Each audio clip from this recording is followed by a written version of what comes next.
दोस्तों नमस्कार। मैं Sunil Goswami, advocate, Punjab and Haryana high court Chandigarh. एक और केस प्रॉपर्टी से रिलेटेड मैं आज आपसे डिस्कस करने वाला हूं। और बहुत सारी प्रॉपर्टीज हम लोग लेन देन करते रहते हैं, बहुत से लोग प्रॉपर्टी खरीदते हैं। तो जब कोई भी व्यक्ति प्रॉपर्टी खरीदता है तो उसके लिए सेल एग्रीमेंट तैयार करवाया जाता है, एग्रीमेंट टू सेल जिसको हम बोलते हैं। इकरारनामा, बयाना, इस तरीके से काफ़ी नाम दिए जाते हैं अलग अलग एरिया में। तो एक व्यक्ति ने इस प्रेजेंट केस में जिसको हम डिस्कस करेंगे, इसमें एक व्यक्ति ने प्रॉपर्टी खरीदी और उसके लिए एग्रीमेंट किया आपस में। और वो एग्रीमेंट लगभग 17,61,700 रुपये टोटल जो है लैंड का वैल्यू रखा गया।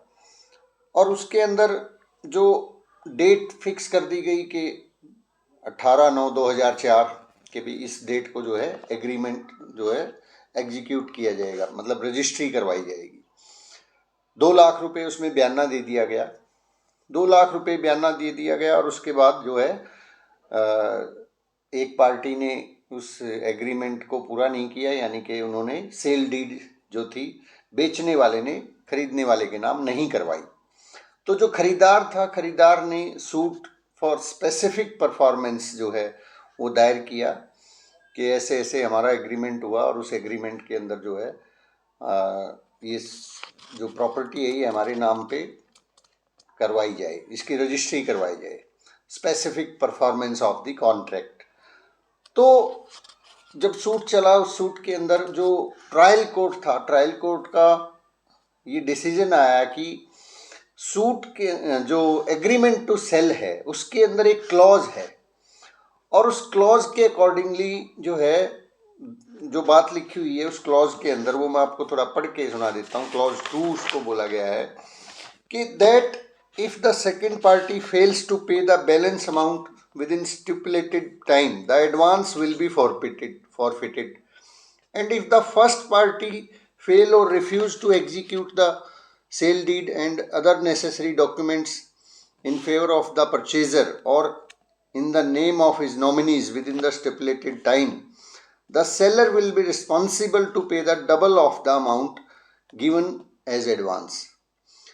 तो यहाँ पे एक क्लॉज ये भी डाला हुआ था कि भी अगर तो जो खरीदार है उसने रजिस्ट्रेशन करवाने से या बाकी पेमेंट देने से मना कर दिया तो उसकी जो एडवांस मनी है वो फॉरफिट हो जाएगी।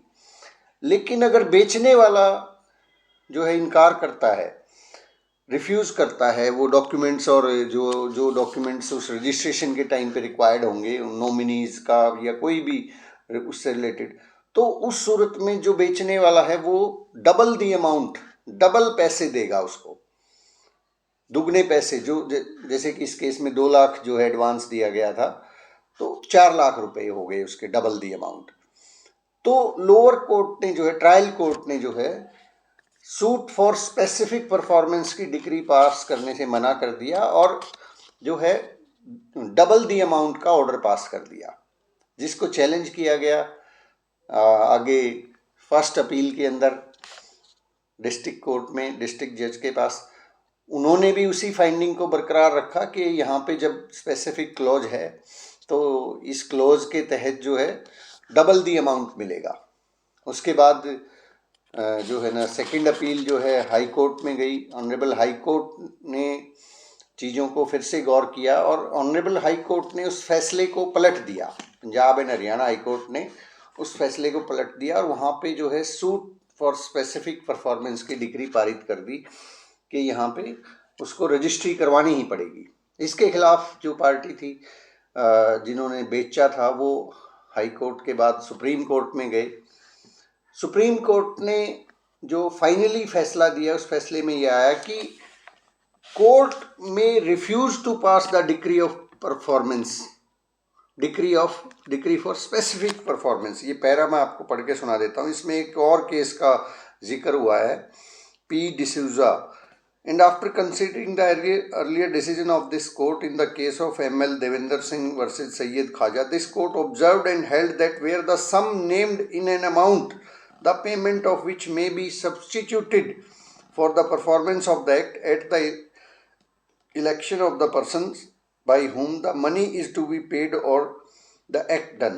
The court may refuse to pass the decree for specific performance. In the present case, the condition specifically stipulates that in case of failure on the part of seller to execute the sale deed within the stipulated time, the buyer shall be entitled to double the amount given as in advance. Therefore, the sum is specifically named, that is double the amount of advance paid.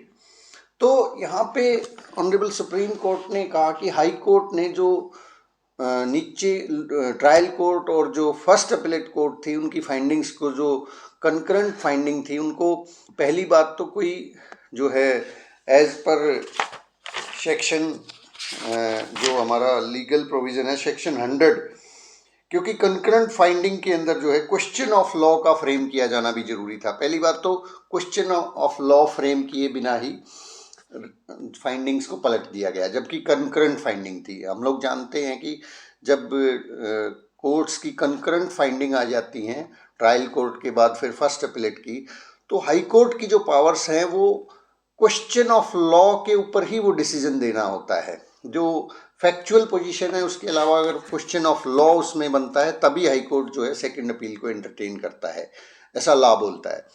तो पहली चीज़ तो high court ने कोई question of law formulate नहीं किया। दूसरी बात, concurrent finding को रिवर्स कर दिया और कोर्ट्स को इख्तियार है, जबकि कि स्पेसिफिक परफॉर्मेंस के केस में जहाँ पे स्पेसिफिक एक क्लॉज है कि पैसे जो है अगर बेचने वाला इनकार करता है तो उसका डबल दी अमाउंट उसको मिलेगा। तो ऑनरेबल सुप्रीम कोर्ट ने कहा कि lower court meaning thereby trial court और उसके बाद जो फर्स्ट अपीलेट कोर्ट थी उनकी जो फाइंडिंग थी वो बिल्कुल सही है और स्पेसिफिक परफॉर्मेंस का जो है केस नहीं बनता, इसके अंदर जो है डबल दी अमाउंट ही मिलेगा। तो दोस्तों, इस तरह के बहुत सारे मैटर होते हैं जहाँ पे हम प्रॉपर्टी परचेज करते हैं, प्रॉपर्टी को ख़रीदते हैं और वहाँ पे ये क्लॉज डलवा लेते हैं। ये क्लॉज अक्सर जो है जो टाइपिंग करते हैं, जो ड्राफ्टिंग करते हैं, वो ये डाल देते हैं कि अगर समय पर जो है इसकी रजिस्ट्री नहीं करवाई गई, रजिस्ट्री के पाबंद होंगे तो जो अभी पेमेंट एडवांस में दी गई उसकी दुगनी पेमेंट लेने का वो हकदार होगा। तो ये क्लॉज बड़ा दो धारी तलवार सी है। इस तरह के क्लॉज में कोर्ट के पास, फिर ट्रायल कोर्ट के पास अख्तियार होते हैं कि मे शब्द का प्रयोग यहाँ पे किया गया कि कोर्ट मे डिनाई और मे एक्सेप्ट, कि वो जो है स्पेसिफिक परफॉर्मेंस के लिए बोल भी सकती है, अदरवाइज क्योंकि क्लॉज है और उस क्लॉज से दोनों पार्टीज बाउंड हैं तो वहाँ पे डबल दी अमाउंट अगर लिखा हुआ है तो डबल दी अमाउंट का ऑर्डर भी किया जा सकता है और बहुत सारे केसेस में ऐसा होता है। तो दोस्तों, ये जो जजमेंट आई है ये ऑनरेबल सुप्रीम कोर्ट की जजमेंट है, सिविल अपील नंबर 2514 और 2516 of 2023, T D. Vivek Kumar and another versus Ranbir Chaudhary, जो कि 28 अप्रैल 2023 को डिसाइड हुई। Honourable Mister Justice M R. Shah और honourable Mister Justice C T. Ravi Kumar ji के द्वारा। ला हेराल्ड में आपको ये जजमेंट मिल जाएगी 2023 पार्ट 2 सुप्रीम कोर्ट पेज 982 के ऊपर। तो बहुत बहुत शुक्रिया। आज फिर हमने एक नई चीज़ को सीखा, कुछ और अपनी नॉलेज को अपडेट करते रहेंगे धीरे धीरे आप लोगों के साथ मिल के और आगे बढ़ते रहेंगे। बहुत से लोगों को लीगल नॉलेज की कमी की वजह से बहुत सारा नुकसान उठाना पड़ता है, तो एक हेल्प करने की उद्देश्य से हम आपसे इस तरह के केसेस डिस्कस करते रहते हैं। बहुत बहुत शुक्रिया। नमस्कार।